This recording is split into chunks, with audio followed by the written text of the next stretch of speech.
con el gusto de siempre saludo con mucho agrado esta mañana al químico Sergio Salazar Lozano, director ejecutivo de Grupo Lister. Químico, ¿cómo está? Un gusto saludar. Bien, muy bien, Paco, gracias. Igualmente, pues hoy aquí precisamente hablando del tema del coronavirus nuevamente, yo quisiera de repente que pudiéramos tocar con más frecuencia algunos otros temas, porque pues, de temas de salud hay muchos y bueno, nos hace siempre bien estar informados, ¿verdad? Sin embargo, pues sigue siendo un tema dominante importante. Y bueno, el día de hoy yo pues que les quiero platicar sobre la identificación de variantes del virus SARS-CoV-2. Este es un estudio que nosotros pues hemos, digamos, ya montado en el laboratorio, ¿verdad? Sí. Lo que hacemos con este estudio es que detectamos 8 mutaciones que son típicas, ¿verdad? De las variantes, bueno, más importantes, las 4 variantes de preocupación que existen, alfa, beta, gamma y delta, las podemos identificar nosotros en la actualidad con una PCR, ¿sí? Y algunas de las variantes de interés también las podemos identificar, pero las más importantes son las de preocupación. Claro. Ahora, yo quisiera comentar que las mutaciones que nosotros detectamos no solo en un momento dado sirven para identificar estas variantes y bueno, tener una idea de cuál es la variante que actualmente me infectó a mí, por ejemplo, ¿no? Si nos dan alguna información adicional. Entonces, en ese sentido, me voy a permitir, tal vez de una manera simplificada, pero platicar un poco sobre algunas de las cosas que hace este virus, que lo vuelve especial. Entonces, este virus tiene una proteína que ya todos conocemos, quiero pensar, porque se ha hablado mucho de esto, la de la espícula famosa, que es la proteína que se utiliza para unirse la enzima convertidora de angiotensina 2 al receptor que tenemos en las células, sobre todo en el pulmón y en vías respiratorias y todo esto, ¿verdad? Entre muchas otras, hígado, riñón y demás, ¿no? Corazón. Entonces, ¿qué es lo que hace el virus una vez que esta proteína se une? Hay algunas otras proteínas que también están, o enzimas que están también, en la membrana de la célula. Una de ellas se llama TMPRSS2, y otra se llama catepsina, bueno, y también está la vía que entra por catepsina L, por ejemplo, ¿no? Este virus, para poder entrar, necesita que su proteína S sea cortada en 2 sitios distintos, ¿verdad? El TMPRSS2 lo que hace precisamente es hace estos cortes y facilita la entrada a través de hace que la proteína S se pliegue, se doble y acerca el virus y las membranas, tanto del virus como de la célula que va a infectar, se pegan, se unen y entonces se abre esto y se libera todo el contenido viral y el virus empieza a hacer todo lo que tiene que hacer en la célula. Vamos a dejarlo muy simple para no... Y la otra vía es la de la catepsina L. La de la catepsina L, digamos que es menos eficiente porque esta activa algunas... de las moléculas que pueden, digamos, que bloquear el virus. Entonces, pero el virus tiene esta otra opción, que es la del TMPRSS2. Ahora, en particular, el SARS-CoV-2, algo que ocurre con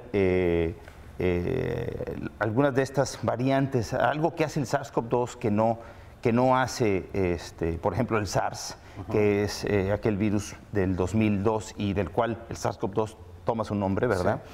Es que tiene un sitio de corte, por ejemplo, que es de furina. Cuando el virus va a salir de la célula, ¿sí? Y va a liberarse para infectar nuevas células en el organismo, lo hace a través de endosomas, que son unas vesículas viaja dentro de ellas. Y ahí hay una enzima que se llama furina. Bueno, resulta que algunos de estos virus tienen un sitio de corte de furina. ¿Sí? Y entonces, este sitio de corte, al cortarlo, ya viene, digamos que el virus cargado, ¿no? Ya, si requería 2 cortes, ya nomás requiere 1. Entonces puede infectar con más velocidad. Esto lo hace Delta, ¿sí? Ok. Y eso es lo que caracteriza a Delta. Esa es una de las características de Delta. Y eso está regido por una mutación que nosotros detectamos en el kit. Perdón, porque a lo mejor me eché ya, les expliqué muchas cosas, pero lo que quería llegar es importante entenderlo, claro. Sí, porque quería llegar a esto. Esa mutación que permite a Delta hacer esto, nosotros la detectamos, ¿sí? Esa mutación se llama P681, P681R, ¿sí? Y es el cambio en el aminoácido 681 de la proteína S, de una prolina, que es lo que la versión original, digamos así, de las primeras de SARS-CoV-2 tenía, por una arginina. Ese cambio genera que el virus tenga esta capacidad. Entonces, ¿Qué es lo que esto genera? Más del 75% de los virus Delta están primados ya para poder infectar con mucho mayor velocidad. ¿Por qué hacen esto? Y no es lo único que hace Delta. Delta genera sinsitios. Quiere decir que una manera como evade el sistema inmune, porque nosotros ya hemos hablado de esto, sí, que las personas que tienen Delta, por ejemplo, de repente pueden infectarse aunque estén vacunados o aunque hayan tenido una infección previa y todo esto. Una de las cosas que hace para evadir el sistema inmune es que genera sinsitios. Los sinsitios es algo que ocurre de manera natural en el organismo. Las células musculares de nosotros, por ejemplo, generan sinsitios y tienen muchos núcleos porque se fusionan las células. Bueno, habitualmente los modelos que tocamos de virus siempre decimos, no, pues el virus sale de la célula, llega un anticuerpo neutralizante, se pega a él, al receptor, perdón, a la molécula con la que interactúa el receptor, y al bloquearla, pues ya no puede infectar una célula nueva. Bueno, ¿qué es lo que hace Delta, por ejemplo, para evitar este problema? Lo que hace Delta es, la proteína S sale a la superficie de la membrana, genera que se llene una capa lipídica alrededor de la célula. Esa capa lipídica es como la que se genera los músculos para fusionarse. Con las células vecinas en el pulmón, por ejemplo, se fusiona y entonces ya infectó, ya pasó de esta célula a la vecina, simplemente fusionando las células sin tener que salir al exterior donde están las células del sistema inmune que la pudieran bloquear. Y entonces evita el bloqueo y empieza a generar muchos sinsitios. Ahora, por supuesto, estos sinsitios pues es un daño porque estas células ya no van a ser funcionales. Independientemente de muchas cosas que hace el virus, que a lo mejor ahorita pues no tendríamos al aire tanto tiempo para platicar, pero solo por mencionar algunas. Y las mutaciones que nosotros detectamos nos hablan y nos dan algunos datos. Mi punto es, no solo identifican, sino nos está diciendo cómo es que este virus que este paciente tiene se comporta en el paciente, porque estas mutaciones tienen relación con la forma en la que este virus en particular o esta variante funciona a diferencia de otras, ¿sí? Entonces, así hay otras mutaciones que se detectan. Químico, sí hay o sea, ¿sí es predominante Delta en este momento? Sí, el asunto con Delta es que es bastante más transmisible, es mucho más veloz, es muy infectivo.